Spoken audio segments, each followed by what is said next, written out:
Let's explore autistic history and the Autism Wars. This is part 64 of a series.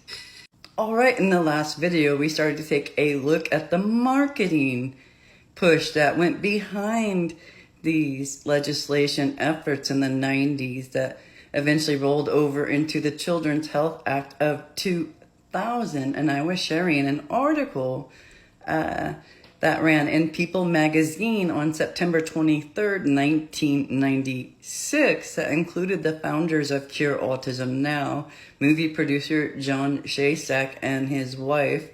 I believe she was an actress, I'm not sure, Portia Iverson. This is a Hollywood power couple. And while Bernard Rimland may have influenced the movie Rain Man, Shaystack is gonna sweep Hollywood celebrities here in a big way. Oh, in a big way. Pretty sure Bernard Rimland wasn't too thrilled about the attention Jonathan Shaystack was able to generate towards his organization and his belief system, because it was vastly different than Bernard Rimland's belief system and goals for autism. So here we are, two fronts of the Autism Wars. We have genetics and the cure beast through genetics on this one side, and then we have the anti-VAXX-ERS on this side, or anti-preventatives. I think I can get that through easier, the filters, and not get flagged for it. But so I'm going to start and read this article to you and get an idea of the ambiance they were sending out. Now, this is an article in People magazine, but this is a part of their big marketing push at Cure Autism Now to get heard. Yeah, in a big way. And mind you, they are very well autistics exist, and they are silencing us actively at this point while they're speaking to People magazine. All right, the enemy within. No baby was desired more, says Jonathan Shaystack of his son Dove. His birth in 1992 was going to mark another happy chapter for Shaystack, producer of an upcoming Harrison Ford thriller, and Portia Iverson, an Emmy-winning art director turned scriptwriter. Okay, art director, that's impressive actually. After a 7-year courtship, the couple had married in 1991, and Shaystack was already like a father to Iverson's daughter, Emily, now 18.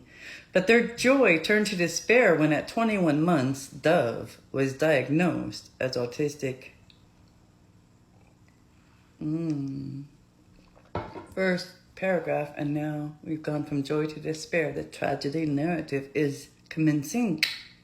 A neurological developmental disorder, autism, has no known cure or cause, though it is thought to be genetically based, says Dr. Pauline Filipek, Filipek, a professor of pediatrics at the University of California at Irvine. The symptoms range from mental retardation, lack of awareness of people, mutism, and repetitive or self-injurious behavior, to normal or above normal intelligence, poor or inappropriate communication skills, and fewer obsessive compulsive or ritualistic behaviors. And it says in parentheses, only a tiny percentage of autistic people possess the inexplicable mathematical talents displayed by Dustin Hoffman's character in the 1988 film Rain Man, or are gifted musically or artistically, or demonstrate astonishing feats of memory. That's true.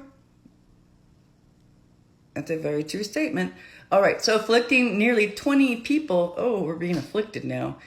Nearly 20 people in 10,000, autism is more prevalent than multiple sclerosis, cystic fibrosis, or Down syndrome. Ooh, I didn't realize that particular word package went all the way back to Cure Autism Now. I thought that was Autism Speaks Lovely, but no, it existed before that. And to hear those numbers that they're telling, they don't even have a surveillance system in place yet. They haven't actually counted us yet in a manner that you can compare to. It's like apples and oranges, but they're sure going to use this autism prevalence spike once they start counting us to prove that they are in an autism epidemic and we're going to bankrupt the world.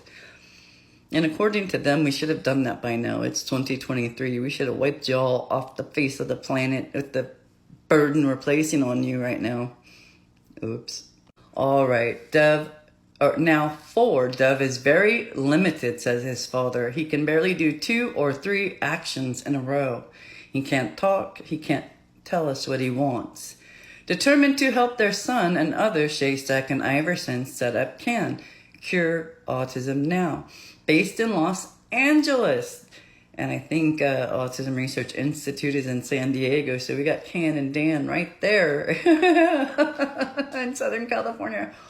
That must have been fun. All right. The 10-month-old organization raises money for biological research and through mailings, conferences, and a website. CanFoundation.org serves as an information exchange for families affected by autism. Ooh, affected.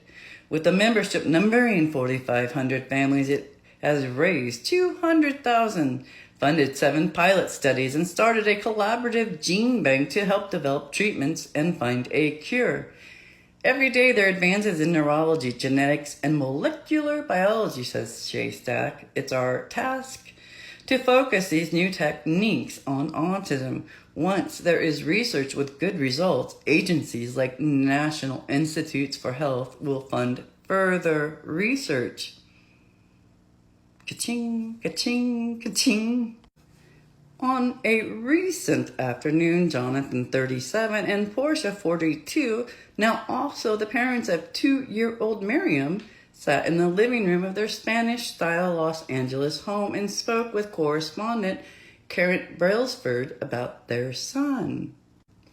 Portia says Dove was born by cesarean section on April 28, 1992. I had my autistic son May 23rd, 1993. Damn, that's close. So yeah, our life arcs are very similar with our kids here, but boy goodness, they've got a whole different story, these folks, these parents. Okay, back to Portia. He was a big 9-pound baby with a full head of hair. He seemed fine, but we weren't thinking about him being anything but fine. And Jonathan says here, we were so happy to have him, but as he grew older, he didn't put on weight. We lived by the scale. Portia states, it was going from having our dream come true to barely holding on to it. We knew there was something wrong with Dove biochemically. We had a kid with severe gastrointestinal problems, bad diarrhea, and lethargy. I wonder what comorbidity this is, because a lot of parents do speak about this combination. I just did not have that particular combination in myself or my kids, so I'm guessing there's a common comorbidity and I'm just not aware of it because this comes up a lot in these. So from back then, I don't know about now. There were days I'd spend all day in the doctor's office. He'd say, I hate to send you to the emergency room because they're not going to know what's wrong. I don't know. Nobody knew. And Jonathan states, eventually Dove got better. When he was 4 months old, he started to gain weight. He sat up on time. He walked on time. He banged the kitchen cabinets. Then when he was 11 months old, things didn't seem quite right. I was obsessively reading child development books, and he didn't seem to be moving on to the next step. Portia would say, boys develop a little slower than girls. You're just being overly competitive. All right, so these parents are noticing very, very big differences in their autistic child compared to children who are not autistic, and there is a huge difference in the way we develop, right? So, okay, I'm going to pick this back up in the next video, if I could get it said. Yes, I'm going to pick this article right back up in the next video and get more of an idea of this tragedy narrative that was going out in '96 about autism. And mind you, this is people's first experience of it after Rain Man in a big way. So thank you for exploring more autistic history.